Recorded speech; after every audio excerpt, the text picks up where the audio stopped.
Good evening, everyone. Welcome to the special meeting of the Liquor Control Commission for Monday, April 6, 2015. Please rise for the pledge.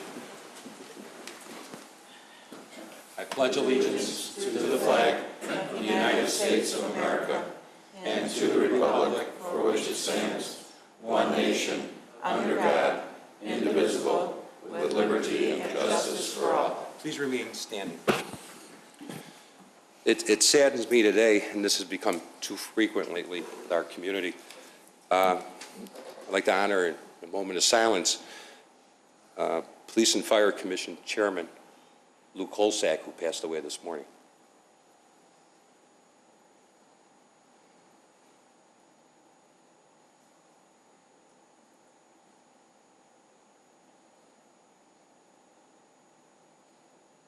Thank you. Just a quick recap.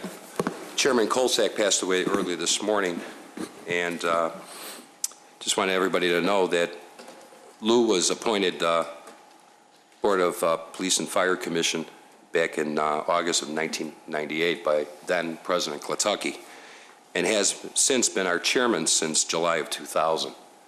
Visitation from Mr. Kolsak will be at his funeral home Thursday, and funeral services on Friday at 11 a.m. at St. Mary's Catholic Church in Buffalo Grove. So please keep your thoughts and prayers with his family and the rest of us up here as well. Thank you. Roll call. Commissioner Vogel? Here. Commissioner Lang? Here. Commissioner Vito? Here. Commissioner Brady? Here. Commissioner Kruger? Present. Commissioner Hein? Here.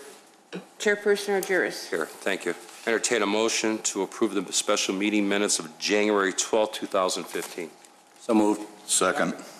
Motion by Commissioner Lang, second by Commissioner Vogel. Roll call, please.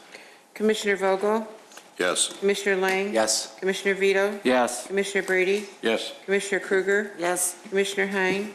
Yes. Chairperson Argyris? Yes, thank you.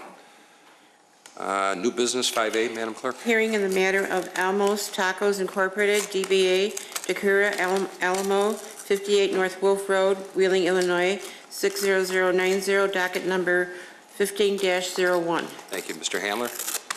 Good evening. Is there any representatives from the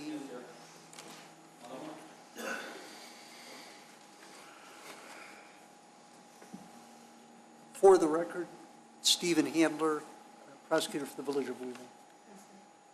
Stephen Handler, prosecutor for the Village of Wheeling. Gentlemen, please talk into the mic, okay, so the folks in TV land can hear you. Could you state your name, please?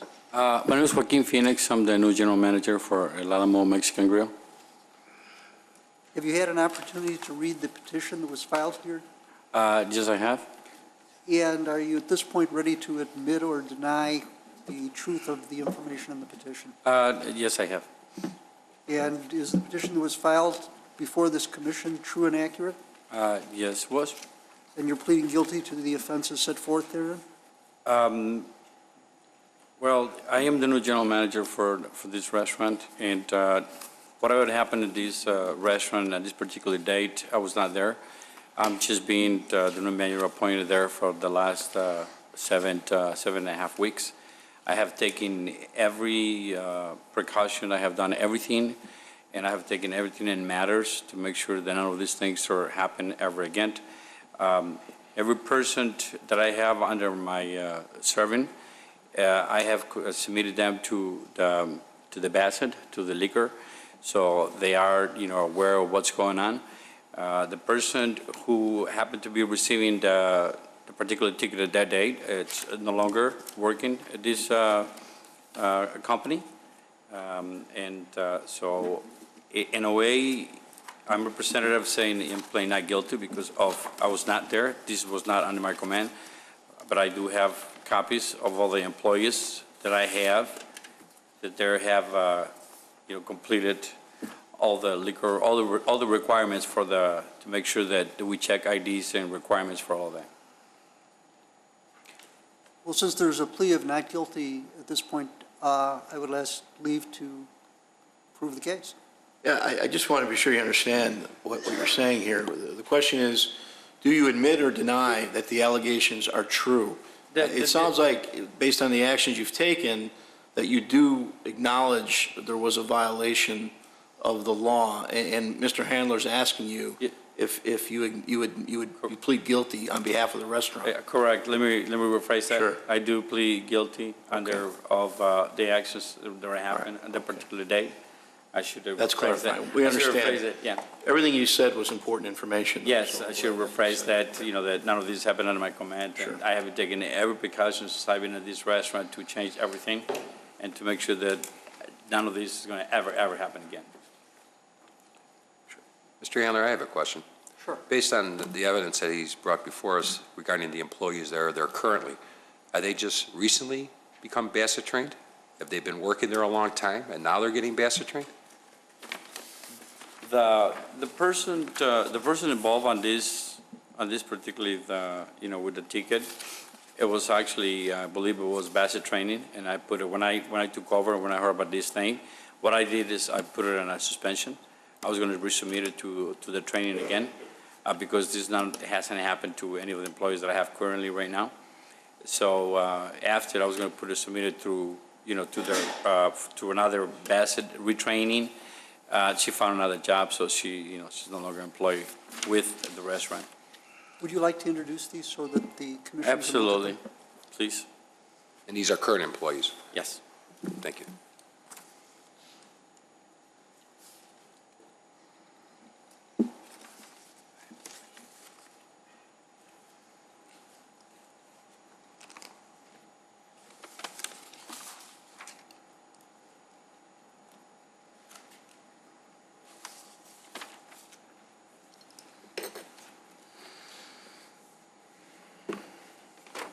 The certificate is good for how long?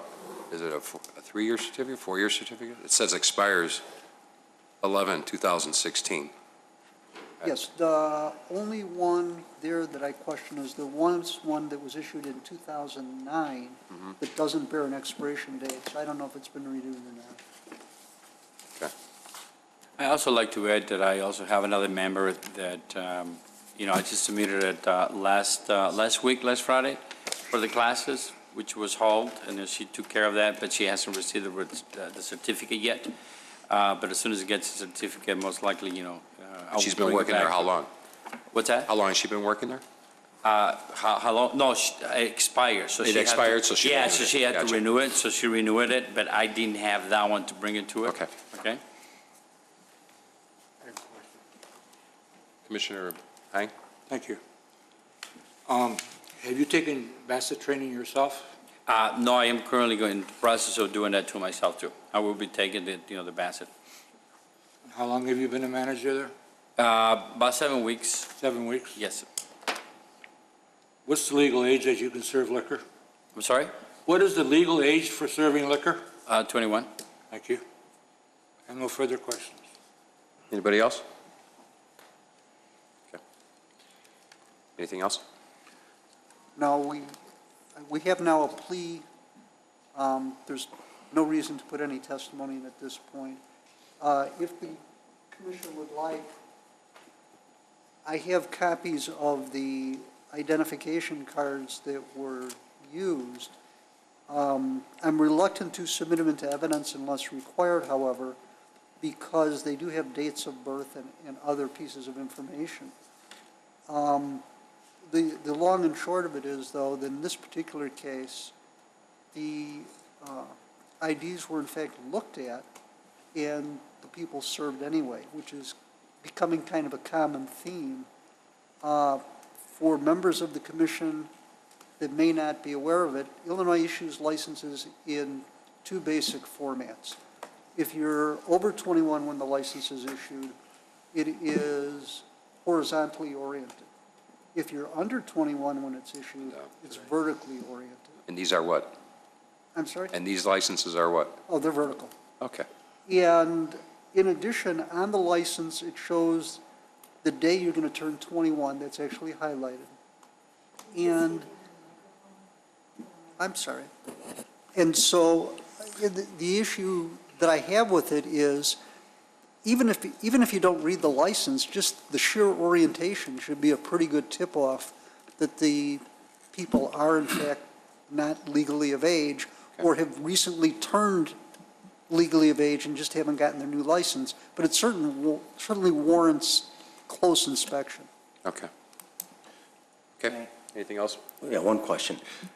In this case and in the other cases that we have tonight, the police department had sent out a notice to the businesses, all liquor license holding businesses, that there will be some sort of that someone would come in and could possibly do this? It was a warning in a way? I believe the answer to that is yes, but I can't testify. However, we have, Chief Benson? I know we've done it in the past. Yes, a letter went out to all liquor license establishment license holders. Okay, so in each case, there's a warning served that something could happen, and in this case, it did. yes, and frankly, just as a matter of practice, it sometimes does and happens pretty much year after year after year, about the same time of the year, so that, if one is reasonably perceptive, one's going to figure out that this is just when it's done. Okay, thank you. This is their third violation. Yeah. Okay. Thanks. I just want to, can I speak? Sure. I just want to make sure that I want to add up this, that, like I said before, I'm just taking every single possible thing that I can do to make sure there's no flaws in this. We do have people from out of state too. In fact, not too long ago, I had a couple of gentlemen that came from Michigan because they love, obviously they love our food and they heard about it. So they drove and, I personally checked their licenses and make sure that the date of birth and everything was good. So I'm taking every precaution under my watch that this is not ever is going to happen again. I just want to make sure that I stated that, I becoming part of the Chamber of Commerce too. I also did that, started that because I want to get involved in the community. And I wanted to talk to, somebody police to do a walk around, in a crime prevention, to get more involved with the community of Wheeling, because we are willing to be here for a very long time. And that's why I just wanted to say that, okay? What happened to the general manager prior to you? There's no longer a general manager. That's what I Are the owners around? Are they at the shop? the owner of the place had an emergency. Mom's in Mexico and was very ill, so he had to flew. So that's why I'm here, representing. That's one of those things that At unfortunately. the time of the incident, was the owner around? I'm not January? quite sure. I wish I can answer that because I wasn't there. Like I say, this is something that was just dropped into my lap when I became a general manager. And that's one of the things that I said, this is unacceptable and it's not going to happen. Okay? Thank you. You're welcome. For the commission's benefit, I've had an opportunity to use my coloring pencil and can now give you a copy of the driver's licenses. I've obliterated the identification. Okay. Just wanted to see. Yeah, go ahead. Okay. I'll have Attorney Frulo hold that. Thank you. For later. I think it's imperative that this gentleman goes to Bassett's training immediately. If he's the manager and he's going to be giving out orders to people, you better know what he's giving orders about. This is a very serious matter. Absolutely. And you've had 3 violations. This is your 3rd violation. It's required. That's the first thing on my list that I will be. I would highly handling. recommend that you let the staff know that when you complete your Bassett training. You want me to say something? Well, see, the problem is, it's part of our code. It's part of the license. And you know what? It's wonderful that you're getting involved as a general manager, and I commend you for your efforts on getting involved with this community. But, the onus falls on the ownership. Mm-hmm. That's the problem I have. Okay. And I'm sympathetic to illness in Mexico and everything else. But you know something? There was a manager before you. Every one of his employees need to be renewed or have Bassett training. And you've been there almost 2 months, and you don't even have it yet. Right. I have a problem with that. It's part of our licensing code. Real clear. No, I totally understand that, you know, that. Okay. It's just that when I took over, that there was a lot of flows that I needed to take care of that in there, and then, but. No, and I understand. I will, there's something that I want to be done in, as soon as possible, if not probably by tonight. I believe there's some classes that you can do it online too. You guys used to be able to have it in here, but I believe you no longer offer those classes in here. Let me ask you something. Do you work at the restaurant? Yeah, yes, I'm there. Do you serve beer there, you personally? No, I You don't. help? No. You don't? Yeah, well, you know, if. Do you? Yes or No, no? I don't. Okay, because if you didn't, you're in violation of your liquor license. Absolutely, Okay. yeah. All right. All right, we'll get back to you then if there's nothing else. All right. Okay? Thank you, members of the board. 5B, Madam Clerk. Does he know he used to stay here, You need to stay here, so you know. sir? You need to stay here. We're going to, yeah, stay in the room. Yeah, okay. Oh, okay. Okay, I'm sorry. Okay. VHP Venture Incorporated, DBA Liquor Island, 1750 West Hints Road, Wheeling, Illinois, docket number 15-02. Okay. Mr. Handler? Thank you. A petition was served upon VHP Ventures doing business as Liquor Island. Does anybody, please come on up. Once again, for the record, Stephen Handler, Wheeling, Illinois. Would you state your name, please? Sure. My name is Vijay Patel. I'm a registered agent for the corporation doing business as Liquor Island. Are you a corporate officer? Yes, I'm What? secretary. You're the corporate secretary. Yes. Have you had an opportunity to read the petition that was filed in this? Yes, I do. And at this point, are you prepared to enter a plea as to whether or not the information there is true and correct? Correct, yes. It is true and correct? Yes. Do you plead guilty on behalf of the corporation to violating the liquor ordinances of both the village of Wheeling and the state of Illinois? Yes, I do. Plead guilty. Excuse me, gentlemen, you got to talk into the mic. I'm sorry. Please, we got a recording secretary here. She can't hear you guys. Yes, I do plead guilty.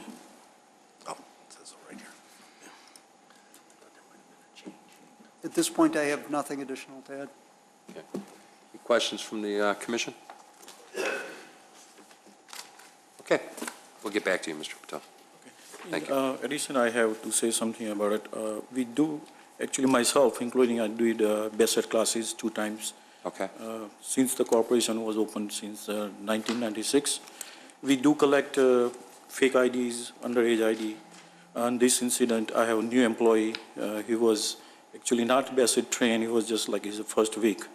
And the incident happened, and I did ask him what happened at that situation. Then he said that it was, situation was he was thinking that somebody was stealing. I guess there was one officer or somebody with them, and they were probably hiding. So he was afraid that, somebody's stealing and trying to check ID, and he did mistake. So Okay. just want to add on. okay. Thank you. Do we have any use for those IDs for the police department? I think that maybe we will relieve him of his burden so that we have them. Those are the ones he's collected? Yes. Right. Okay. Okay, thank you. We'll be back to you. 5C. Pete Miller Wheeling LLC, DBA Pete Miller Seafood and Prime Steak, 412 North Milwaukee Avenue, Wheeling, Illinois, docket number 15-03. Thank you. Mr. Handler? Thank you. A petition was served on Pete Miller Wheeling Limited Liability Company doing business as Pete Miller Steakhouse. Is there a representative here today? Okay. Would you state your name, please? Stephen Sin, Managing Member. And you're the managing member of the limited liability company? Yes, I am. And have you had an opportunity to read the petition filed in this case? Yes, I have. And are the facts set forth in that petition true and correct? Yes, they are. And are you pleading guilty to the allegations of the petition? Yes, I am. I have some additional comments I'd like to state. Sure. I personally hold about 14 liquor licenses. I have never been served with a ticket or any sort in 20 years. This was, we have about 300 employees in our company. Before they get hired, they are required to be BASSET certified. I have a list of our Wheeling people with me. Just last week, I have a letter of compliance from the state of Illinois that we were successful in a sting operation, and I believe that we've also been successful in wheeling sting operations as well in the past 2 or 3 years, and you have served us letters as well.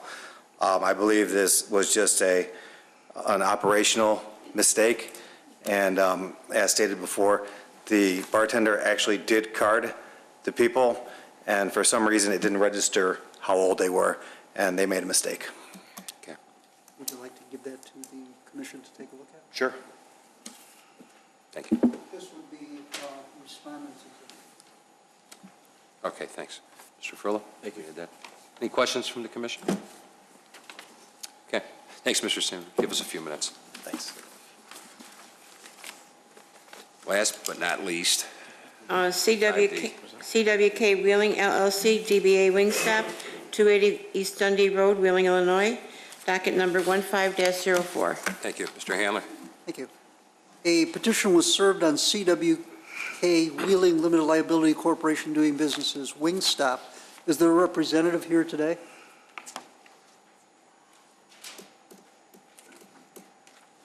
Robert Navarro, manager for WIT. Thank you.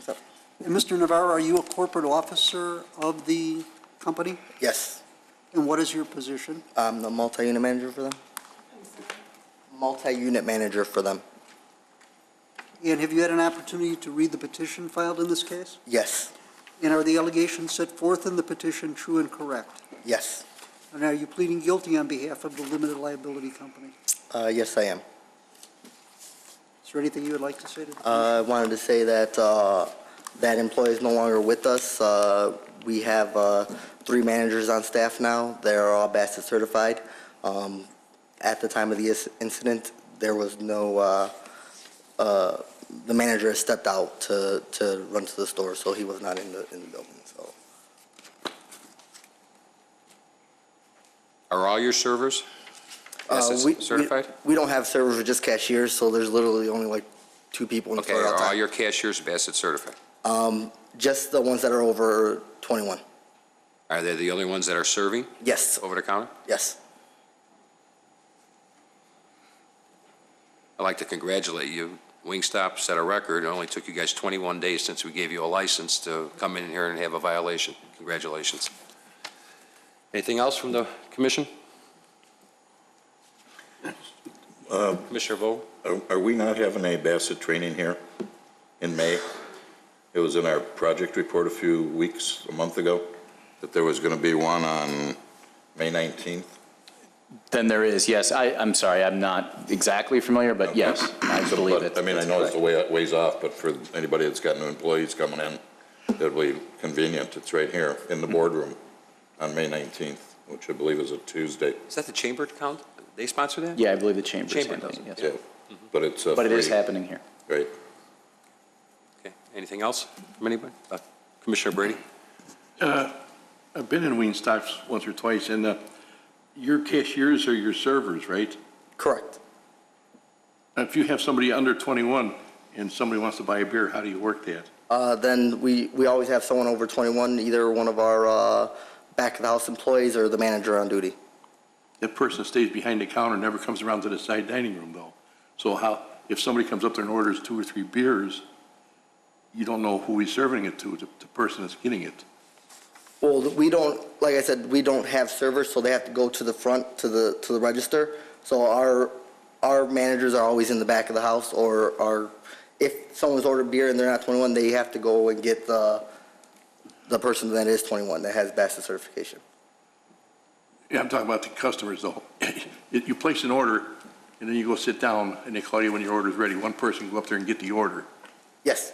So if there's 3 people at the table, you don't know what the other 2 people at the table are. Well, they usually receive their alcohol before they leave the register. I take a close look at that because I think you're opening your door up to other violations if the server is handing out drinks and cashiers, and the cashier is handing out drinks and bringing up orders and calling orders, and there's several people that were on one order, 2 of them, or one of them is of age, 2 of them aren't, and that person orders 3 beers and has got an over 21 ID, the other 2 don't, you're in violation that easy. Well, it's only one beer per customer. So they would have to have 3 IDs with them. Okay. In other words, Yes. Okay, Yes. you will not put them on a tray and, No. good. Make sure you keep that up. Thank you. Yes, sir.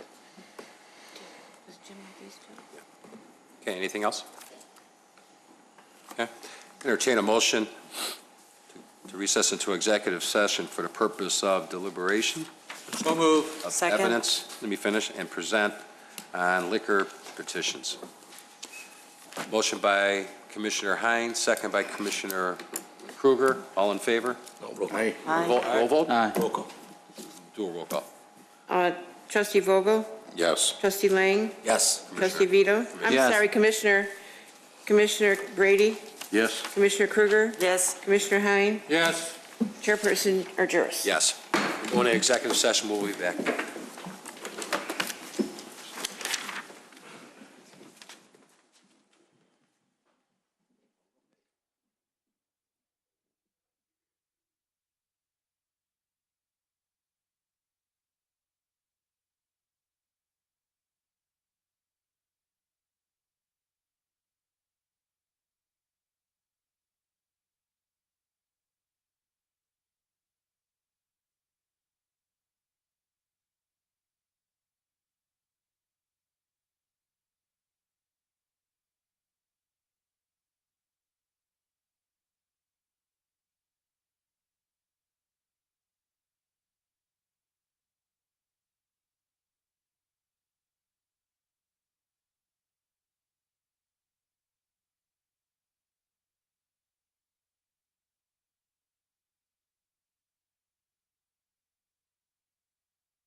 Okay.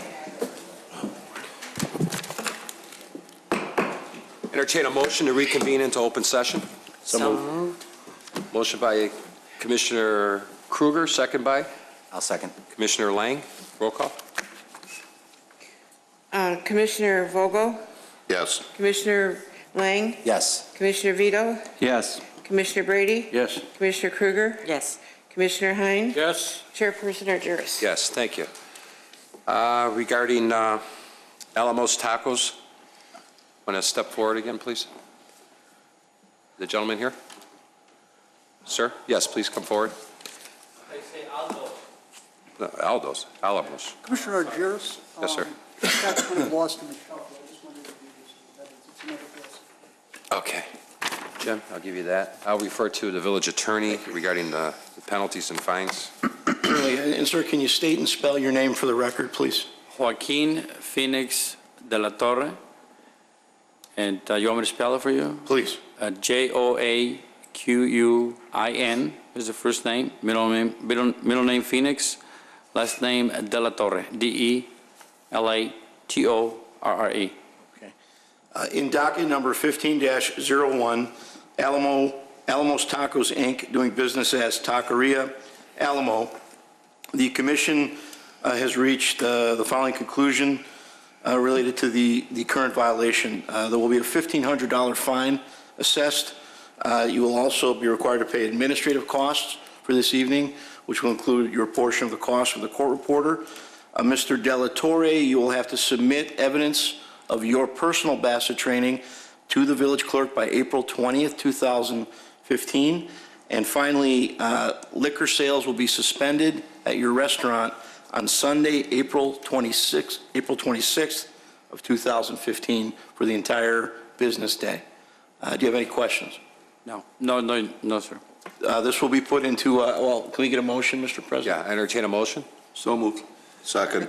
Motion by Commissioner Brady, second by Commissioner Vogel. Roll call, please.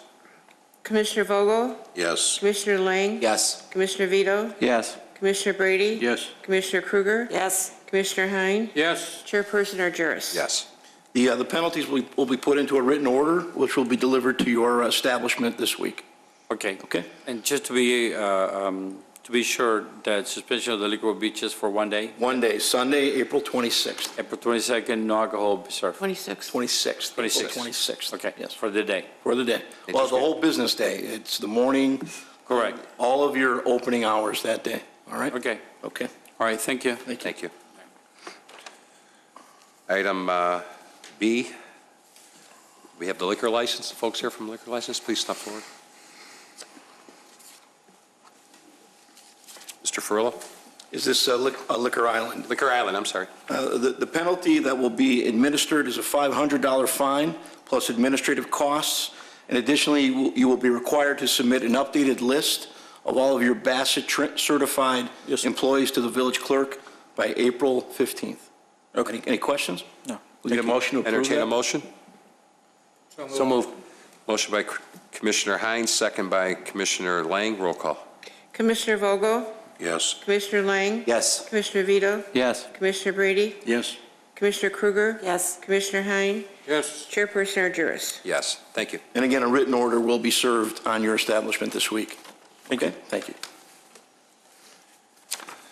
Okay, number 3, we have Pete Millers. Mr. Sin. Thanks. The penalty that will be administered in docket number 15-03 involving Pete Miller Wheeling LLC is a $500 fine plus administrative costs.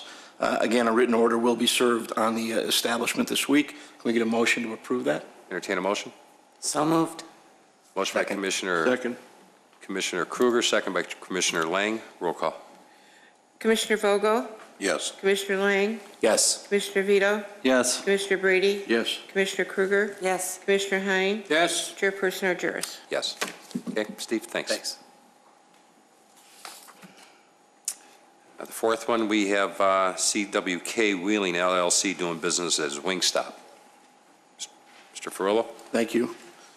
In docket number 15-04, the penalty that will be administered is a $750 fine, payment of administrative costs. The liquor license holder will be required to submit proof that all of your employees of age are Bassett trained no later than April 15th, 2015, so that's coming up quickly. And finally, the sale of liquor will be suspended for 2 days.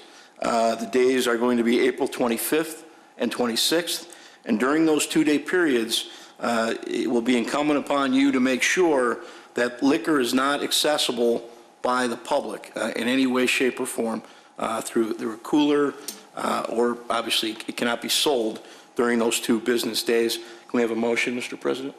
So moved. Motion by Commissioner Hein, Second. second by Commissioner Vito. Roll call. Commissioner Vogel? Yes. Commissioner Lang? Yes. Commissioner Vito? Yes. Commissioner Brady? Yes. Commissioner Kruger? Yes. Commissioner Hein? Yes. Chairperson Argyros? Yes. Really don't want to see you here again. Not a problem. Okay. Okay, that's it.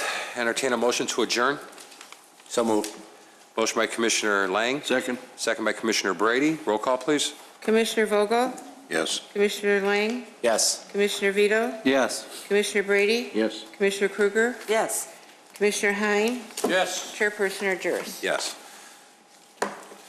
The, let's see here, what we got here. The regular meeting for Monday, April 6, 2015 is now called to order. Roll call, please. Trustee Vogel? Here. Trustee Lang? Here. Trustee Vito? Here. Trustee Brady? Here. Trustee Kruger? Present. Trustee Hein? Here. President Argyros? Here. Entertain a motion to approve the minutes for the regular meeting of March 2nd, 2015. So moved. Second. Motion by Trustee Brady, second by Trustee Vogel. Roll call, please. Trustee Vogel? Yes. Trustee Lang? Yes. Trustee Vito? Yes. Trustee Brady? Yes. Trustee Kruger? Yes. Trustee Hein? Yes. President Argyros? Yes, thank you. Any changes to the agenda? None this evening. Thank you. We have multiple proclamations this evening. Madam Clerk, I'll let you start Okay. with the first one. National Volunteer Week, April 12th through the 18th, 2015. The Village of Wheeling is proud of the volunteers who not only serve the community with pride and commitment, but help to make sure that the community is a great place to live, work, and raise a family. The entire community can inspire, equip, and mobilize people to take action that changes the world. Volunteers can connect with local community service opportunities through hundreds of community service organizations. Individuals and communities are at the center of social change, discovering their power to make a difference. During this week, all over the nation, service projects will be performed and volunteers recognized for their commitment to service. The giving of oneself in service to another empowers the giver and the recipient. Experience teaches us that government by itself cannot solve all of our nation's social problems. Our country's volunteer force of over 63 million is a great treasure. Volunteers are vital to our future as a caring and productive community and nation.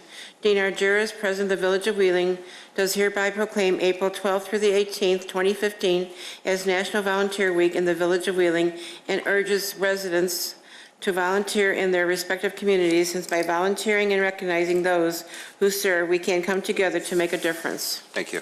Second one? Arbor Day, April 24th, 2015. In 1872, J. Sterling Morton proposed to the Nebraska Board of Agriculture that a special day be set aside for the planting of trees. This holiday, called Arbor Day, was first observed with the planting of more than 1 million trees in Nebraska. Arbor Day is now observed throughout the nation and the world. Trees can reduce erosion of our precious topsoil by wind and water, cut heating and cooling costs, moderate the temperature, clean the air, produce life-giving oxygen, and provide habitat for wildlife. Trees are a renewable resource, giving us paper, wood for our homes, fuel for our fires, and countless other wood products. Trees in our city increase property values, enhance the economic vitality of business areas, and beautify our community. Trees, wherever they are planted, are a source of joy and spiritual renewal. Dean Argyros, President of the Village of Wheeling, hereby proclaims April 24th, 2015 as Arbor Day and urges all citizens to celebrate Arbor Day and to support efforts to protect our trees and woodlands. Thank you. Superintendent Hazelwood? Now you have a few minutes. Thank you. Please sit.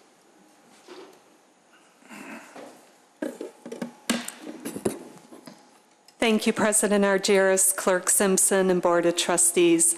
Arbor Day is celebrated in Illinois on the last Friday of April and encourages tree planting and care.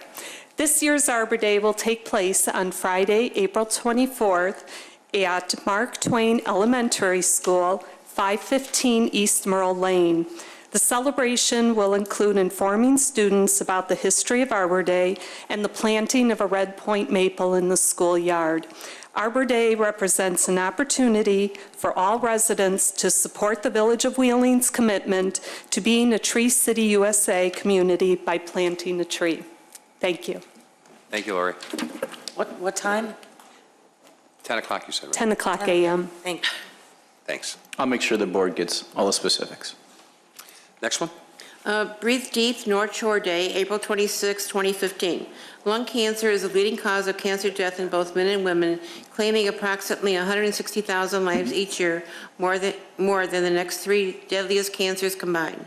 Lung cancer is a devastating disease that can afflict anyone, regardless of smoking history, gender, or ethnicity.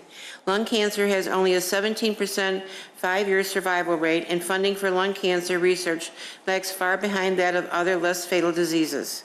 Breathe Deep North Shore is a 5K fun run, 2-mile walk, and balloon launch to unite the North Shore community to raise awareness and crucial funds for lung cancer research. Longevity Foundation, the nation's largest lung cancer-focused nonprofit organization, has a mission to have a meaningful impact on improving the quality of life and survivorship of people with lung cancer by accelerating research into early detection and more effective treatments, as well as providing community support and education for all those affected by the disease. Breathe Deep North Shore will honor the memories of Longevity founder Melissa Zagon and Gail Levy, as well as others in the community who lost their lives to lung cancer, and will also pay tribute to Jill Feldman and others who are courageously fighting lung cancer. The Village of Wheeling demonstrates its commitment by making lung cancer a public health priority by supporting advocacy work on behalf of lung cancer patients and all those at risk for the disease, and by offering support for all those in our community devastated by lung cancer. Dean Argyris, President of the Village of Wheeling, does hereby proclaim April 26, 2015 as Breathe Deep North Shore Day in the Village of Wheeling, and urges citizens to recognize and participate in the event to be held on April 26 at Deerfield High School in Deerfield. Ellie, Trace, you want to come up there? Last year I went to, it was Deerfield High School, I believe, right? Cold, windy day, but I tell you, what a crowd, great crowd. Thank you for everything you do, and we're glad to be partners with this. Sure. Why don't maybe give us an update on what's going on? Absolutely, thank you. We just wanted to thank the Village of Wheeling for supporting us in our efforts to create a world where no one dies of lung cancer. Our efforts include, as you've been told, the Breathe Deep 5K run and the 2-mile walk. And it's at Deerfield High School on the 26th. Registration is at 8:45. I'm passionate about this cause because lung cancer runs in my family. Both my mother and I are lung cancer survivors. I just made my 5-year, yay. And my grandfather, unfortunately, died of it. Lung cancer, as we heard, was the #1 cancer killer in America, regardless of smoking history. It kills twice as many women as breast cancer each year, and more people than breast, colon, prostate, and pancreatic cancers combined. It is not the old man smoker's disease that we once thought it to be. As a matter of fact, 55% of those diagnosed with lung cancer are non-smokers. Right now, the 5-year survival rate is 17%, and believe it or not, it has not changed since the 14% it was in 1975. And that's because of the horrible stigma that lung cancer carries. With your help and support, we're determined to raise that dismal number, and as I already stated, create a world where no one dies of lung cancer. We welcome everybody to join us on April 26th at Deerfield High School. Like I said, registration is at 8:45. And there'll be lots of food, a DJ, lots of dancing, good times, photo booth. Everybody also gets a t-shirt. Who doesn't need another shirt? And my team is Team Playmakers. So you can feel free to join by going to www.longevity.org/North Shore. And we'd be glad to have you. Thank you, everybody, for your support. Thanks, Ellie. Thank you.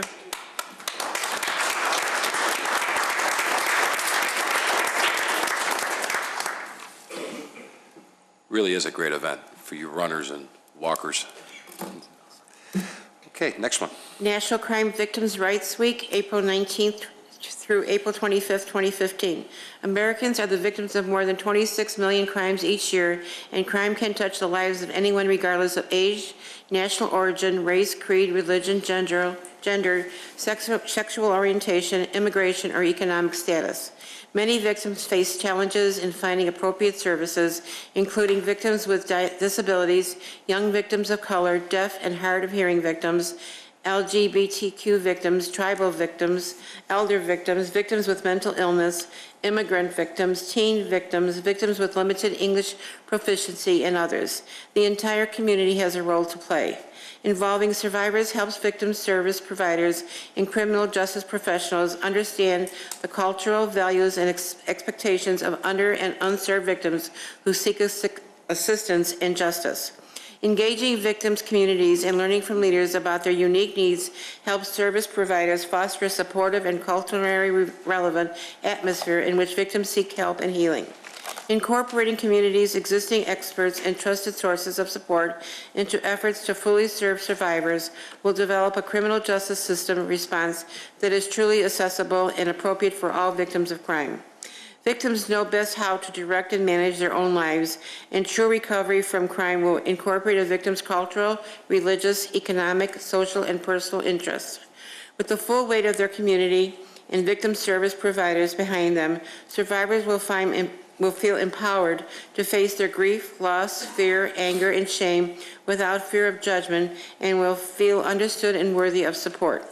National Crime Victims' Rights Week, April 19th through the 25th of 2015, is an opportune time to commit to ensuring that all victims of crime, even those who are challenging to reach or serve, are offered culturally and linguistically accessible and appropriate services in the aftermath of crime. The Village of Wheeling is hereby dedicated to building partnerships with trusted sources of support, including community leaders, religious groups, schools, and other agencies, to better reach and serve all victims of crime, no matter their community. Dean Argyris, President of the Village of Wheeling, does hereby proclaim the week of April 19th through the 25th, 2015 as National Crime Victims' Rights Week in the Village of Wheeling, reaffirms this village's commitment to creating a victim service and criminal justice response that assists all victims of crime during Crime Victims' Rights Week and throughout the year, and expresses our sincere gratitude and appreciation for those community members, victim service providers, and criminal justice professionals who are committed to improving our response to all victims of crime so that they may find relevant assistance, support, justice, and peace. Director Weezer. Sherry, thank you. We see the reports, we see what your department does along with the police department and all the volunteers that we have in this community. And we're thankful that you guys are there for everybody. Thank you very much. Thank you. Next one. Law Enforcement Training Week, April 19th through the 25th of 2015. Professional law enforcement training is necessary to protect the residents of the Village of Wheeling and to protect in a professional manner the rights of the citizens of the Village of Wheeling according to the guarantees of these rights and freedoms afforded through the United States Constitution and the Constitution of the State of Illinois. The International Law Enforcement Educators and Trainers Association works with law enforcement trainers throughout the United States and the world to provide the many benefits of professional law enforcement training to the citizens of the community they respectively serve, including the Village of Wheeling. International Law Enforcement Educators and Trainers Association members train many thousands of law enforcement officers annually. Members of the International Law Enforcement Educators and Trainers Association are dedicated to using their professional expertise and their cognitive and physical skills to improve the delivery of professional law enforcement training to all law enforcement officers.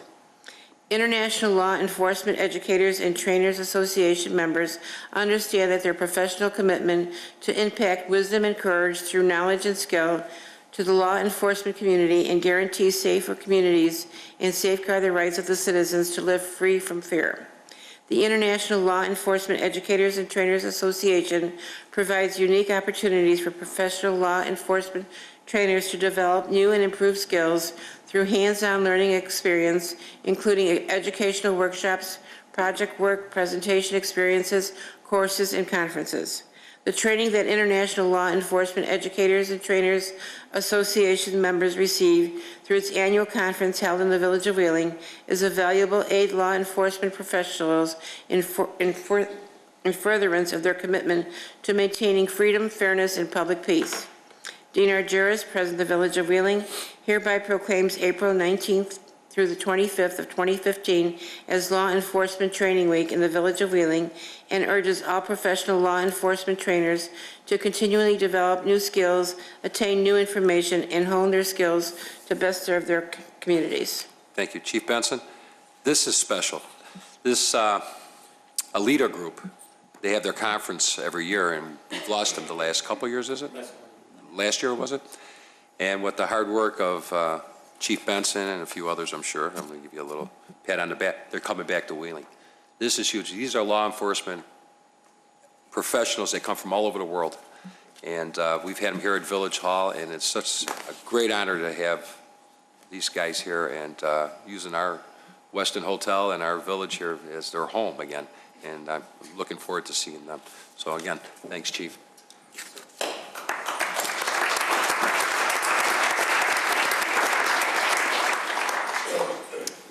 And the last one. National Public Safety Telecommunications Week, April 12th through the 18th, 2015. Emergencies can occur at any time that require police, fire, or emergency medical services. When an emergency occurs, the prompt response of public police officers, firefighters, and paramedics is critical to the protection of life and preservation of property. The safety of our police officers and firefighters is dependent upon the quality and accuracy of information obtained from citizens who telephone the Emergency Communications Center. Public safety telecommunicators are the first and most critical contact our citizens have with emergency services. Public safety telecommunicators serve as a vital link for our police officers and firefighters by monitoring their activities by radio, providing them information, and promoting their safety. Public safety telecommunicators of the Village of Wheeling have contributed substantially to the apprehension of criminals, suppression of fires, and treatment of patients.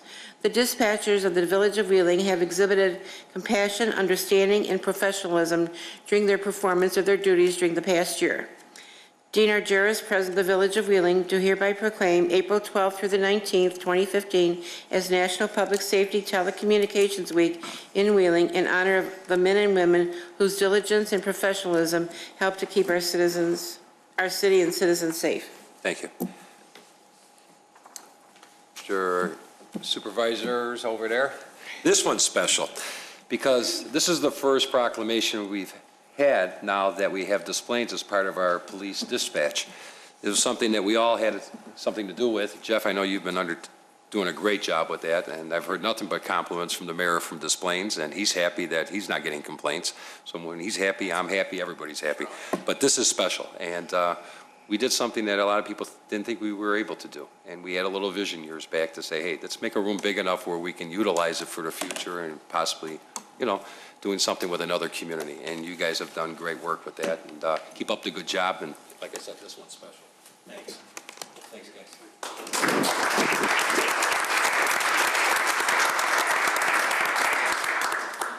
Okay. Good job, Clerk Simpson. Good job.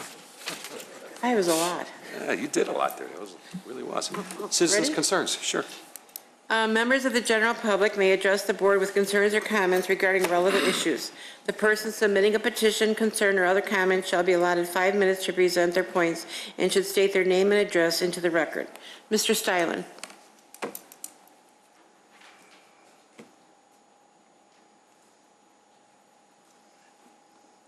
Thank you, Mr. President and trustees. Tonight, I believe that you will be approving parking variation that will allow a business that has 20 active employees, a waiting room with 40 seats, 11 treatment rooms, and a Quest Diagnostic Center.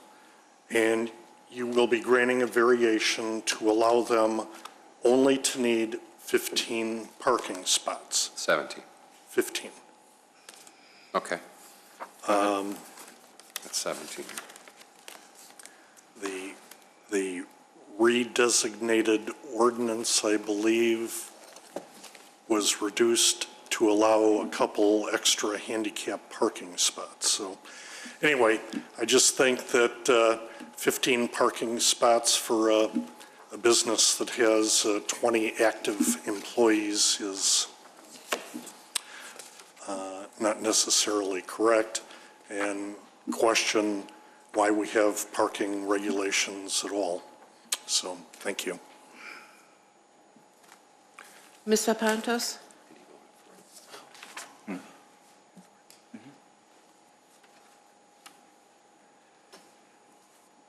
Good evening. The Federal Aviation Administration recently clarified the rules regarding state and local aviation fuel taxes.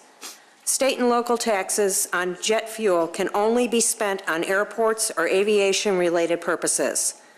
Fortunately, this includes noise monitoring equipment and noise mitigation and abatement programs and equipment.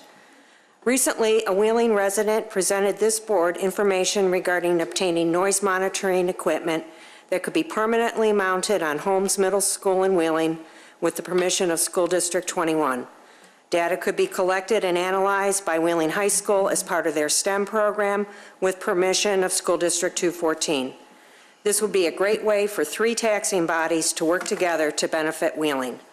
Since local taxes collected from aviation fuel sales will not be able to be used for other transportation needs or to augment the general fund, let's make sure the money goes to benefit Wheeling residents by starting noise monitoring and installing noise abatement material where it is needed most. Thank you. Thanks. Ms. Major?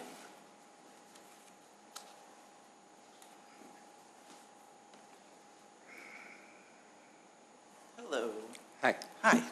I'm Linda Mader, 85 Center Avenue, Phil's wife. Anyway, first of all, I know. I want to thank the entire board for voicing your concerns about the parking issues at the new Wheeling Town Center at the last meeting. A lot of us were happy to hear about that because we know we have the issues over, especially at Fresh Farms, which seems to be the worst out of between that and the Westmont or the Weston. And then also, of course, I'm going to just chat a little bit about the airport. Okay. Nothing new. I know that it's been said that President Argyris, you've gone on record that you won't support a runway expansion. We understand that the airport budget was approved with $175,000 for Phase 2 in the master plan. Trustee Lang has also been on record saying that he supports a runway expansion, but we thought that Trustee Lang, you know, if he's a representative assigned to the airport, should act in the best interest of the residents of Wheeling. So obviously an extended airport's clearly not what the residents want. You guys know this. We feel it's what Charlie Priester wants, essentially. Right. So that's all I have. Okay, thanks. I just want to echo one thing here. We heard the resident a couple weeks ago. Steve, I've been hearing you for a couple of years. And our village manager, through our direction, is talking with the director or the manager over at the airport and looking at ways based on some of your concerns. So that's already being done. Money's in the budget for Phase 2. It's not about runway expansion. It's about things that the airport Phase 1 projects have in there to enhance that airport to get to that next stage and see if there's any federal funding or anything else that we can enhance the airport or acquire properties, which we've talked about, industrial lane, stuff like that. So they've allocated dollars in there. In the event, the recommendations that come from the airport to the 2 municipalities for a final vote will get to that stage. That's why it's in there. So just to clear the record on that. Okay? Thanks. Staff reports. Director Weezer. Good evening. As part of the space analysis and integration project between the Village of Wheeling and the Wheeling Park District regarding the integration of the senior services, there will be a community meeting held at the Wheeling Pavilion Senior Center at 1 p.m. on April 8th. and at the CRC Community Recreation Center, April 8th as well, at 6 p.m. Representatives from the consultant group, Williams Architects, will be there with information, and we are very interested in finding out what the community, what their impressions are of the study so far, and their comments. So please, we invite all interested parties to come in on April 8th. There are 2 meetings again, 1 p.m. at the Wheeling Pavilion Senior Center and 6 p.m. at the Community Recreation Center. Thank you. And just a quick reminder that both the village and the Park District encourage our seniors to try to make it one of those 2 meetings. And we really need the input from everybody involved, and it's part of our study. So it's the process that we've want to make this happen. So please, and try to come to that meeting if you can. Thank you. Community Development Director Janik. Thank you, President Argyris. I'd like to announce the start of a construction project undertaken by Cook County. Hintz Road is going to be under construction for the next few months. Hasn't started yet. It's expected to start 10 days, 2 weeks from now. As you might remember, on the western part of Hintz Road, that's in the village as well as Arlington Heights, was under construction 2 years ago. There was a saw cutting of concrete, extraction of concrete, and then repouring of concrete along with dowels put into the roadway. The same thing is going to happen on Hintz Road, starting at Elmhurst Road. Well, I shouldn't say starting, between Elmhurst Road and Milwaukee Avenue. That entire length is going to be repaired in the same manner. There'll be 1 lane in each direction, most likely, at any one time. So they'll probably be working on 2 lanes at one time. Most likely they'll work on the 2 outside lanes first, and then they'll move to the 2 inside lanes. But we're really not sure exactly how they're going to undertake this project yet. We have not gotten a detailed description of how they're going to undertake the project, but most likely that's what's going to take place. The contractor's going to have an office at the in the shopping center in Wheeling at the southwest corner of Wheeling Road and Hintz. For any questions that might come up for people who are driving, traffic accidents, that sort of thing. But in general, the project is going to be relatively painful because it's going to take a while. There's going to be dust. There's going to be a lot of guys working there, a lot of barrels. So I would say be careful when you're driving down Hintz Road this summer. Thank you. Could we make sure that we can get something posted on Facebook, our website, whatever, to remind the folks that there is going to be ongoing construction along Hintz Road and wherever else throughout the community? Yes. Whether it be like Cook Road, I know they're talking about that. That made the papers the other day too. So Cook County projects. I don't think Lake Cook is going to take place this year, but maybe at the end of the year it might Something in the start. paper the other day, so maybe double check. Okay. We'll make sure that we post any construction announcements. Absolutely. Okay. Thanks. I believe that's it. Consent agenda. All items listed on the consent agenda are considered to be routine by the village board and will be enacted by one motion. There will be no separate discussion of these items unless a board member or citizen so requests, in which event the item will be removed from the general order of business and considered after all other agenda items. Thank you. Any concerns, questions?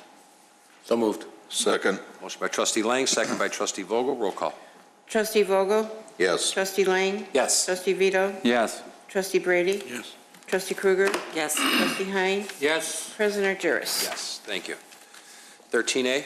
I'll read it and then you can. Sure.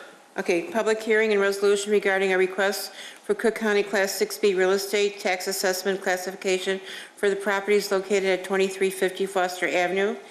The public hearing request for Cook County Class 6B property tax exemption from Brew 38 LLC, contract purchaser.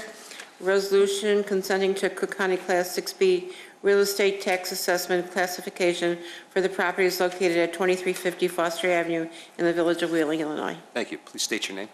Hi, good evening. Patrick Kilmer. I'm here representing Brew 38 LLC. They are looking to buy the property at 23 Foster Avenue. The property, just can you kind of give you some background, is approximately 26,000 square feet building on approximately 57,000 square foot site. This building is about 35 years old. Now, the last 6 years out of the 35, it's been substantially underutilized. So from 2009 to 2010, it was fully vacant. From 2011 to 2014, only 35% of the property was occupied, and since 2015, it's been fully vacant. The applicant plans to invest back, applicant plans to take some of the savings from the 6B and invest back into the property. So for instance, $275,000 will be brought back to the property. So include remodeling of the office area, the warehouse, electrical, plumbing, HVAC, and security system. I have Joey Weber from Master Brew Beverages, which will be the occupant. It's related to the applicant, and he'll explain his business. Good evening. My name is Joey Weber from Master Brew Beverages. I'm Chief Executive Officer of Master Brew, as well as the owner of Brew 38 LLC. Master Brew is a business that's been around for 50 years. In 2 weeks, we'll celebrate our 50th anniversary. We've been under continuous family ownership for the entire 50 years. We spent our first 12 years in the city of Chicago. We've spent our last 28 years in Northbrook, and now are hoping to become part of the Village of Wheeling business community. Our business is coffee service and vending service. We found this property, it fit our needs. We want to move our operations there, roughly our 80 employees. We operate continuously from early in the morning, from around 5 a.m. to about 7:30 in the evening, bring in some sales tax, as well as hopefully some employment. Thank you. This is a public hearing. Anybody from the audience wish to speak? Let the record show that nobody in the audience wish to step forward and entertain a motion to close the public hearing. It's 7:47. So moved. Motion by Trustee Vogel. Second. Second by Trustee Lang. Roll call. Trustee Vogel? Yes. Trustee Lang? Yes. Trustee Vito? Yes. Trustee Brady? Yes. Trustee Krueger? Yes. Trustee Hein? Yes. President Argyros? Yes. Just real quick, Manager Svandelis, anything you want to add? No, I think that background pretty much covered everything, other than to say the 6B application is intact and reviewed by staff, and we find no issues with it, and happy to answer any questions. Good. Trustee Lang, you had a question? Just one question. Your Northbrook facility, are you closing that down, moving everything to Wheeling, or? We are. Okay. It wasn't that clear in the report. It said you may. So, okay. Excellent. We'll have some overlap because we're in Northbrook until February, but we hope to move into, assuming that we're approved, in around Thanksgiving. You have a lot of work there, a lot of rooms in there in this building. Yep. Thank you. Anybody else? Make a motion to approve. Motion by Trustee Vogel. Second. Second by Trustee Hein. Roll call. Trustee Vogel? Yes. Trustee Lang? Yes. Trustee Vito? Yes. Trustee Brady? Yes. Trustee Krueger? Yes. Trustee Hein? Yes. President Argyros? Yes, and welcome. We really wish you the best. I think Thank this you. is great. We're looking forward to becoming a part Anything of we the can take away from community. Northbrook, I'm happy. Thank you again. Awesome. Thanks, Mr. Weber. 13B. These are two ordinances granting a variation and approval related to a health clinic at 300 McHenry Road. Ordinance 1 is granting a variation from Title 19 zoning of the Wheeling Municipal Code to reduce the required parking for a health clinic, 300 McHenry Road, docket number 2015-3A. And ordinance number 2, granting special use site plan approval for health clinic, 300 McHenry Road, docket number 2015-3B. Thank you. Director Janik. Thank you. This is a petition for a health clinic to be located at the subject shopping center. It's approximately 4,100 square feet in size. It's currently empty.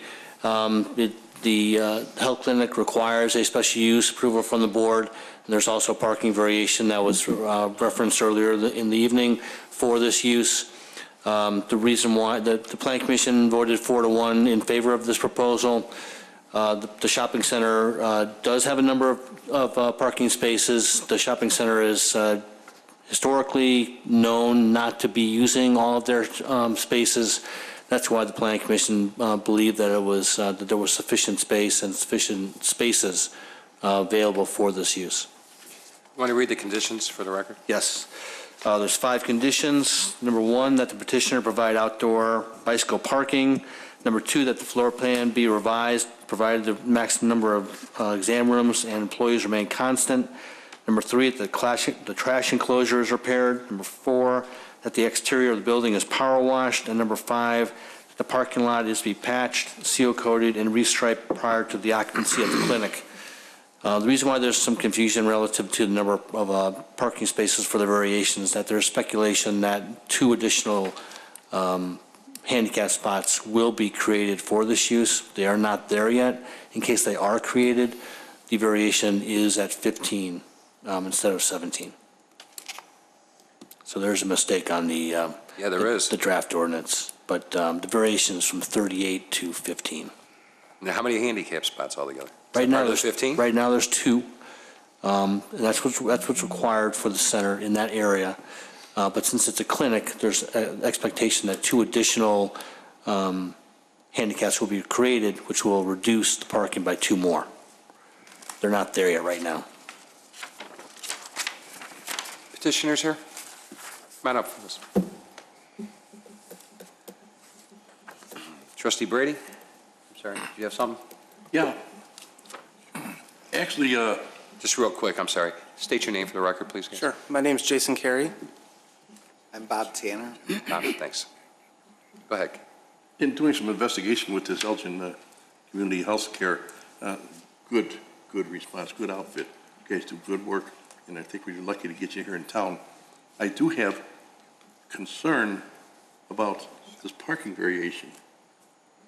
From 38 stalls down to 17 is a huge decrease in parking, especially when with the amount of rooms you have and the amount of employees you have there, it isn't enough as it stands at 17. So what are we doing? You say, okay, so the shopping center isn't doing so good now. We're going to kill any future improvement to that shopping center if there's no parking left for any of the other stores. I hate to say this because I really don't want to lose this user for this. It'd be great for us. It'd be great for the community. But how can we grant over a 50% variance on parking? That's for something as big as this. And we'll get a staff comment or a staff recommendation. We get none here. None whatsoever, whether this is good or bad. And I'm wondering, I'm torn between saying that, okay, do we let them go ahead and do this and wash out any plans for future improvements to the shopping center? Or I don't know if there's any physical way there can add more parking in that area. I know it's on a triangle that it's a creek here, two roads and a creek. There's no room there. I wish somebody could tell me if there's something that can be done to rectify this. I think Director Janik can explain a little bit more about the request. What I can tell you is that that shopping center, ever since it was built, going through the last, it was built probably 20 years ago, 22 years ago, and there is, as far as I know, I was here when that was first built, there has never been a parking problem there. There's always been excess spaces available there, no matter how many restaurants or what uses have been located in that center. Not sure why some centers have parking issues. This one in particular has not. Staff believes that the parking variation, it's going to work out. We believe that we've seen historically that there's plenty of spaces available, and we don't think there's going to be a problem. Well, the frontage along McHenry Road is not enough parking for the stores that are there.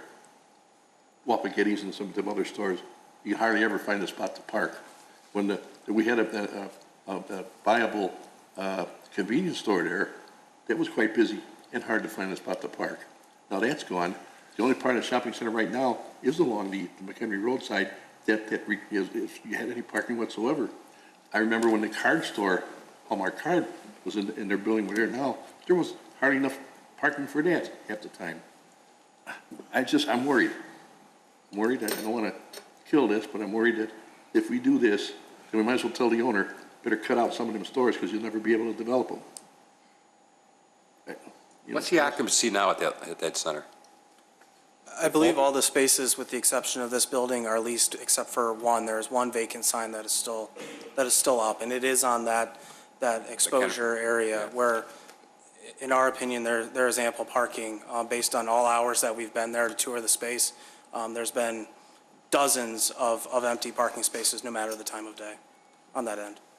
Mark, can I ask, being the size of this building, square footage, and per our code, certain amount of parking spots, and I know there's different zones that would warrant different values on this.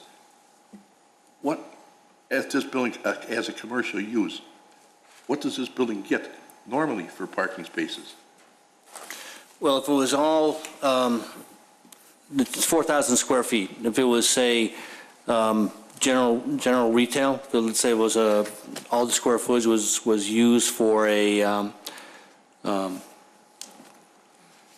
retail sales of clothes, let's say. Typically, it's 4 per 1,000. 4 per 1,000? 4 per 1,000, so that's 16. Now, that's general retail. If it was a restaurant, obviously, things change. How many seats are in the restaurant, how many servers, that sort of thing. But general retail, general commercial, it's 4 per 1,000. So that's even less than what's there now. That's correct. Out of these 185, do we have the, usually our planner does a pretty informational division sheet of the businesses that are there and the parking that you can expect from each one of these businesses. There's 185 spots on this lot, and that's a pretty good chunk of buildings sitting out there by itself, and that's all that's allotted to is 17? We didn't do a breakdown on this because there hasn't been parking issues at the center. We did that with Fresh Farms, obviously, because it was a much different situation. But we didn't do a specific breakdown in this case. We can do that if you'd like and provide it to you. I'd like to see it for future use. I'm not going to vote against these folks. They got something that we could use in town here, but I'm just very concerned what we're doing for the future of the shopping center, and I hate to see it become an eyesore or non-viable as a upbeat commercial area because there's no parking. And it's on a corner where there's no place that you can park nearby and walk to. So I would like to see that though, because I remember when Andrew first came on board, that was one of the things he taught all of us a lesson here on how to make parking work. But this particular, I mean, unless you fellas can make arrangements for your employees to park someplace else would be a big help. You know, maybe one of the other areas of business there that have available parking. But other than that, I just don't. There's not going to be any problem for you now, and it's not you guys that I'm worried about. It's the rest of the shopping center. What's going to happen to that? And that's about it. Thank you. Anybody else? Just Trustee Lang. I think parking, of course, is an issue, as Trustee Brady brought up the same points, but are there peak hours that you have that are like early in the morning or later in the afternoon, something that is a little different from, this? I see your hours there, but are there peak hours that you're really the majority of the parking spaces in question would be occupied before 5 p.m. That's when the majority of our administrative staff in the facility would be leaving. And based on what I've observed, that's when it seems like the parking lot tends to get more cars in it. Is usually around 5 in the evening when some of the restaurants and some of the eateries pick up business. So I think there would be a good mix there. We are open till 7, and although we do have 9 examination rooms, not all of our patients travel by car. Some of them travel by bus and walk, some of them travel by taxi, some of them ride a bike, which is one of the reasons for the requirement that we put in bike parking. So I think a lot of the parking issues will be alleviated from those issues. I can tell you that we did a search of all of the commercial properties within the village and surrounding communities, and usually we ran into a problem when looking at those properties. Either the space was too small for what we're looking to do to serve the community needs, or the space was appropriate in terms of size, but there wasn't parking. And then we found our proposed Creekside Health Center, and it was a perfect mix of both the square footage that we needed to put in the number of examination rooms to improve the health outcomes of the community, and also had sufficient parking, at least perceived sufficient parking based on the current demands of those businesses that were there. So it seemed to be a win-win. So that way we would not have an impact on local businesses. We actually think it's going to improve local businesses because we're going to be bringing in some 6,000 unduplicated people into that shopping complex through multiple visits during the course of the year who can utilize some of those services that are available in there and offset what, in our opinion, is a hindrance to that shopping complex by the building blocking the storefronts of those businesses. So we think that it'll do two things. Well, the one thing you have going for you, there's a ice cream store that's kind of an anchor, and probably most of their business is at night. There's another restaurant somewhere within the center, but they've been struggling, so that seems to keep rotating businesses in there. So there is a lot of spots available, but in a way, we're handcuffed now for anything in the future that might, another restaurant, for instance, that would go in there.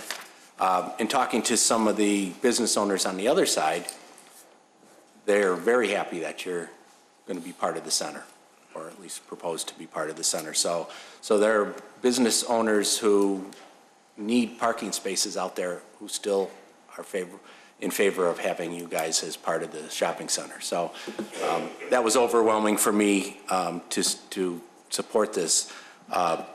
Mark, are there any kind of pavement issues in this initial parking lot that need to be addressed? The parking lot itself is not in terrible shape, but as the condition notes, they're going to seal coat it and then stripe the parking spots in the parking lot. Okay, there's no damage or alligator or anything happening? There's some damage, but not enough for us to require them to, say, reconstruct the parking lot. Okay. Thank you, that's it.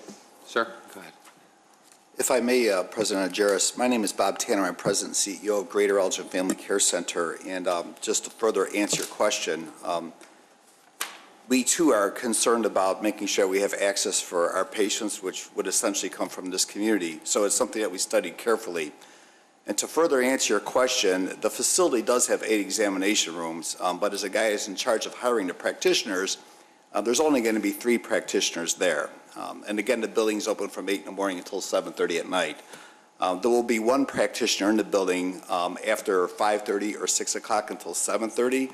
So the utilization of the building will be very low during that time. And during the daytime, most often there will be 2 people, 2 practitioners providing care. Each practitioner usually gets 2 examination rooms, sometimes a third.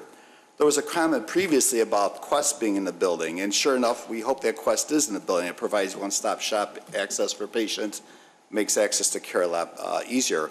But most often, that Quest appointment will occur when they're actually at their appointment. We purposely have Quest there so you can go to the doctor and get an order for a blood draw and have your blood drawn right down there at the same time. So it's not like additional capacity will be brought into the building by having Quest. Finally, most of our patients are ambulatory and will not be in handicapped wheelchairs and so forth. Again, we provide care to people that are low income, publicly insured or underinsured, and usually, not always, but usually people who are in a handicapped situation are on Medicare, and Medicare is not necessarily a practice that we're trying to capture. There are many doctors that take care of Medicare.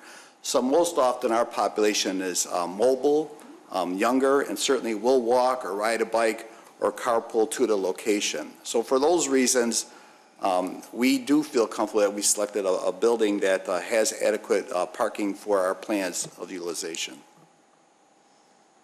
Thank you. Thank you. Trustee Hein? Thank you. Is the owner of the property here? No. I don't believe he is, no. Okay. I've been through that area quite a few times because I do patronize some of the businesses over there. And, you know, that particular building's been vacant for a long time. However, I think a lot has to do with the cosmetics of that whole area over there and not being maintained. The landscaping needs to be refurbished. He does stripe his parking lot one side than the other, and but it needs a general overhaul is what it needs. I think if it was, that building would have not been vacant for as long as it has been. You're going to have a tremendous parking situation over there, and it's going to put the rest of the businesses over there in harm's way, because even though there's only one vacancy over there, when it gets time to look for another tenant, they're going to be looking at that really seriously, because there's going to be a lot of vehicles in that particular area. The way that shopping center is designed, the people from the Wapagetti side, if the parking lot is full, they don't think about going around the corner and continuing down to McHenry Road to find a parking place. So it's quite different. It's laid out different. It was built a long time ago. I just hope you can survive with that, with the parking places that you have. Thank you. Anybody else? It's really disappointing that the property owner isn't here. You know, a huge acquisition for the property owner for this community here. You're spending well over $1 million, according to the report here, on renovations and everything else. And again, I got to disagree with some members of the Plan Commission. I think we get too hung up on parking. I really do. It's his problem. You know what? If 15's enough, and you think it's enough, and it's not enough, then guess what? You won't need them because people won't go there. I'm sorry. But you know what? Here's an opportune time that the Plan Commission should be looking at, is like Trustee Hine just said. Let's look at the site plan. What trees are dead there? What parking needs to be restriped there? The back of that site is atrocious along that creek. I walk it all the time. Why are we out there doing that? Employee parking should be behind that building to free up parking for those that work in those stores to park in front. Did anybody look at that? Again, I walk it all the time. And I've made many calls to Ms. Hazelwood over here about trees falling down, about the garbage. I've called your department over there. I go, are you kidding me? So here's an opportune time that we can spruce up that property, especially with a major acquisition, which would be awesome for them to have something that's fresh and fixed up a little bit. But again, regarding parking, if it's a problem, it's your problem. And people won't go there. You'll bust them in somewhere, I'm sure. So that's something you got to work out with the landlord. I know that it's all different. Everybody's different. Every business is different, and you know better how to run your business than we do. And I respect that. So, sure. I'm kind of disappointed that the owner of the property is not here also, because it was an opportune time for us to do something. Would the chair entertain a motion that we send it back to the Planning Commission? They've been looking at this property for 1 year. I wouldn't entertain that, Mr. Hine. Okay, thank Trustee you. Hine. I think they've gone through the process. I think they have a favorable recommendation, and I think it's up to us to do a final. So I'll with make a that, motion to approve as read.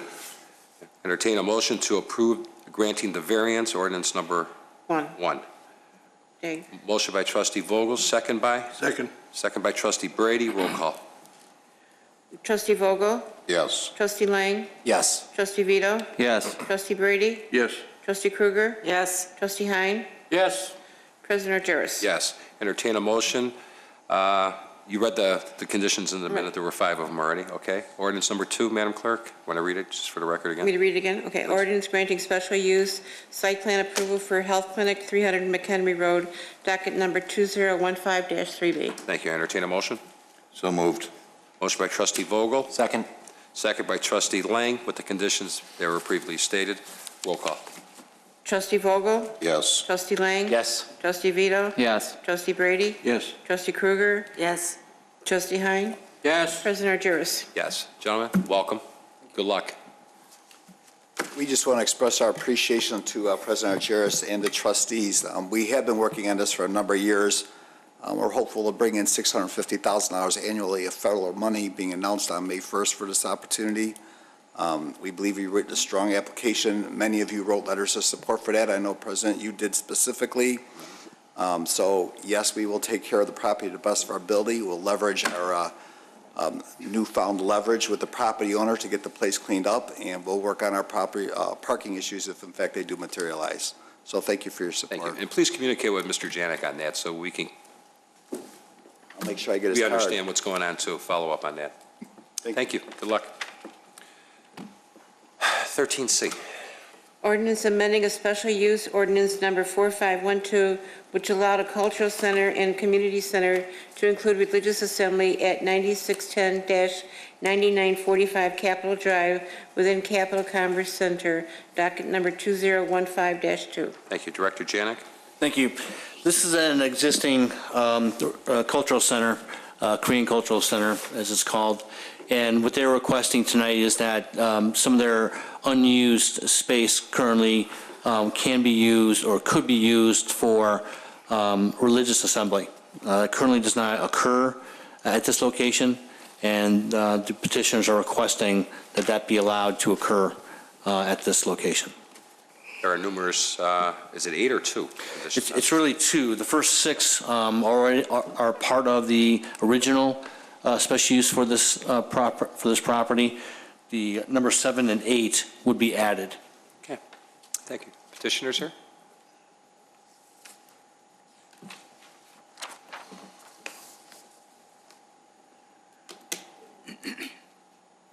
Hi. Please state your name. Good evening, ladies and gentlemen. My name is Seungja Patricia Kim. Currently, I'm president of the Korean Cultural Center of Chicago in Wheeling. Thank you. Your name, ma'am? My name is Megan Delaney. I'm President Kim's assistant. Thank you. Okay. Any questions from the board? Any questions from the board? Entertain a motion? So moved. Motion by trustee Brady. Second. Second by trustee Kruger. Roll call, please. Trustee Vogel? Yes. Trustee Lang? Yes. Trustee Vito? Yes. Trustee Brady? Yes. Trustee Kruger? Yes. Trustee Hein? Yes. President Juris? Yes. Good luck. Thank you very much. Thank you. Thank you very much. Before I leave, I want to extend my appreciation and thank you to all of you Wheeling Village personnel. And we've been home to this in Wheeling for 4 years, last 4 years, and we're celebrating 4th anniversary in June. And I'd like to invite all of you to join us. And again, we thank you for your hard work and the generous supporting hand to our center. Thank And you. we thank you for being such a good family in our community. Thank you. Appreciate everything you do, too. Thank you. Thank you very much. 13D. Resolution authorizing the village manager to execute a one-year contract with Monday Construction Incorporated for the 2015 sidewalk removal and replacement program. Thank you. Director Janik. Thank you. This is a contract for sidewalk, concrete work, sidewalk and curb, as well as grinding activities in the village of Wheeling for 2015. Contract is approximately $38,000 or $38,500. We're requesting approval of this. We had a contract with a contractor for 2 years previous to this. We had another year that we could have had an option to use them. They didn't, or their prices went up, and so we decided to go out for another bid with the Village of Glenview. This is the result of that. Thank you. Questions? Motion? So moved. Motion by trustee Brady. Second. Second by trustee Vito. Roll call. Trustee Vogel? Yes. Trustee Lang? Yes. Trustee Vito? Yes. Trustee Brady? Yes. Trustee Kruger? Yes. Trustee Hein? Yes. President Juris? Yes, thank you. 13E. Resolution approving a contract with Hoare and Construction Incorporated for the jointly bid 2015 sewer lining project. Thank you. Director Janik. Thank you. There's another contract that was bid out by the village. This is for sewer lining. This occurs every year, well, for the past 15 years or so. This has to do with the lining of existing sanitary sewer pipes to reduce leakage and to improve the efficiency of those pipes.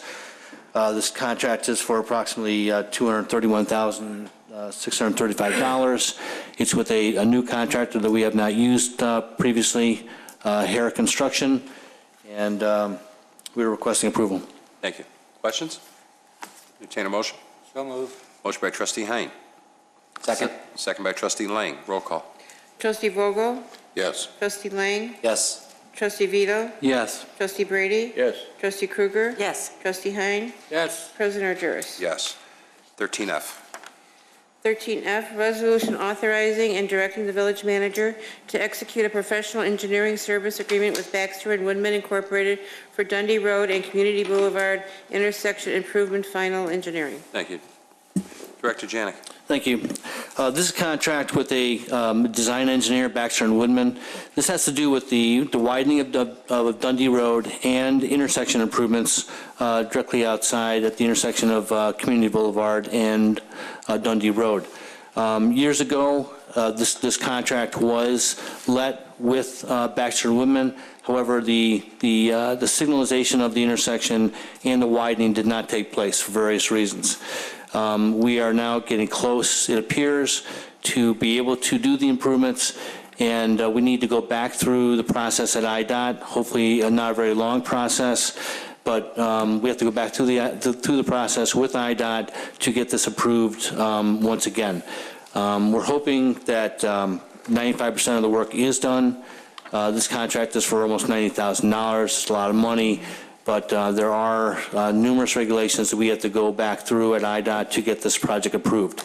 The money for the actual construction of this project would be an 80-20 project that is 80% paid for by state and federal funds and then 20% paid for by the village. We're hoping that this project can take place next year. Mr. Janik, Director Janik, do you recall how much money we've spent already with Baxter Woodman regarding the preliminary engineering studies? The previous contract with Baxter Woodman had to do with more than just this improvement. It had to do with Community Boulevard as well. I do not have a figure that was broken out specifically for this part of the project. I think it's safe to say that we've probably already spent at least $70,000 or $80,000 on this particular project because most of the work has been done already. So based on the work they're doing, proposed to do now, they're still going to use some of the stuff that they had done years ago? Yes, right. yes. Okay. This will be final engineering, but some regulations have changed with IDOT, as well as there are more negotiations that have to be done with the federal authorities to get this project approved now than there were 7 or 8 years ago. Okay. I just hope in the future that we possibly do something else regarding the way we do this. I'll explain to you later on that, but I just, some of the work that they've done in the past I haven't been happy with, as well as many of us here on the board with Baxter Woodman. Just so you know, staff understands that. We did attempt to consider and go out, talk to other engineers to bid this out. We did talk to some other engineers, and it was basically not an impossible situation, but we do need to reuse Baxter Woodman because most work has been done and to transfer over to... No, I get that. Yeah. I get that, Mark. We did look That's into fine. it. But anything in the future with other projects, I would hope that we would go out for bid or do something different. There's no question about it. Okay. So the message is clear. Any questions from the board? Entertain a motion, please. So moved. Motion by trustee Lang, Second. second by trustee Vogel. Roll call, please. Trustee Vogel? Yes. Trustee Lang? Yes. Trustee Vito? Yes. Trustee Brady? Yes. Trustee Krueger? Yes. Trustee Hein? Yep. President Juris? Yes. Official communication, trustee Krueger, Nothing tonight, thank you. trustee Brady, Nothing, thank you. trustee Lang. Two things. ComEd is doing extensive work in Highland Glen or in Berkshire, which is good news, because we should have even less outages over there. The bad news is it's major. It's all the mains that are going in. They will be doing some extensive digging since everything's underground, but fortunately, they're doing it within the next month, so it shouldn't affect gardening, which is good, because that last year when they did some digging, right in the middle of July, in a couple of folks' yards and gardens, and it was pretty disruptive. Second thing is good news with the airport. We had a noise meeting workshop with some of the FBOs and some of the tower guys, a couple pilots last week at the airport. And a couple good things came out of it. One of it was that Jamie Abbott is meeting this week with the FAA and their Chicago approach facility in Aurora to discuss opening up traffic to the south, so O'Hare airspace to the south that hasn't been open to us at all, which means a lot more takeoffs and landings will occur to the south when, of course, when weather cooperates. than there is now. So it'll take a lot of that traffic to the north away from the airport, if this all goes through as planned, and it looks pretty good. Good. Thanks. Trustee Vogel? Nothing, thank you. Trustee Vito? Just really impressed and happy about the Master Brew deal that went down using the 6B. I mean, that's great. 80 jobs here, $275,000 of improvement. Hats off to John and Drew of Economic Development for getting that going. It's just a great thing. And I don't share President Argyris's Northbrook specific animus. I don't care if it comes from North Aurora, Northbrook, North Chicago. Just come here and be in our village and give us 80,000 jobs, or 80 jobs and $275,000 in improvement, and we'll be happy. And sales tax, don't forget. Exactly. Yeah, that's awesome. Thanks, Joe. Trustee Hein? Nothing this evening, just get out and vote tomorrow. There you go. Clerk Simpson? Yes, I would like to remind everybody to come out and vote tomorrow if you haven't done early voting. The polls will be open from 6 a.m. until 7 p.m. So please go out and vote. And the Garden Club will have their meeting this coming Wednesday at 7 o'clock at the Senior Center at 199 North 1st Street in Wheeling. Thank you.